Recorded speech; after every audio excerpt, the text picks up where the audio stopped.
আমার ডান পাশে দুইটা র্যান্ডম মানুষ দাঁড়িয়ে আছে, আমি তাদেরকে প্রশ্ন করব যে সরকার থেকে তারা কি আশা করছে। জি, আপনি সরকার থেকে কি আশা করছেন? সরকারের কাছ থেকে তুমি সুন্দর দুইটা মানুষের কাছে আইছো হ্যাঁ এবং কি আশা করি এটা আমি বলছি তোমাকে। গাইজ, এটা ক্যামেরা নাকি? হ্যাঁ হ্যাঁ, হ্যাঁ, সমস্যা নাই। আমি ইন্টারভিউ আমি সরকারের কাছে একটা জিনিসে চাই, আমাকে কিছুদিনের ভিতরে একটা বিয়ের ব্যবস্থা করে দেন। আমি এটাই চাই। এই যে আমার ভাইকে জিজ্ঞাসা করো এখন কি চাই। আচ্ছা, তুমি সরকার থেকে কি আশা করছো? ওর শাশুড়িকে আমি বিয়ে করব। এই, আমার শাশুড়ি মানে ওর শাশুড়িকে বিয়ে করলে আমি 50% পাচ্ছি, 100% এর ভিতর।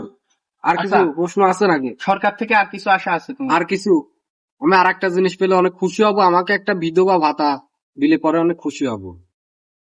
তুমি কিছু বলবা বলো। তোমার কিছু চাওয়া আছে? আরে ওখান থেকেই তো আমি 50% পাবো। কোথা থেকে? তোমার শাশুড়ি আমাকে বিয়ে করবো না আমি?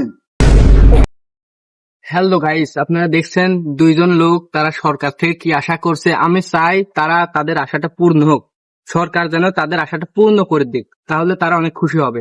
বাই।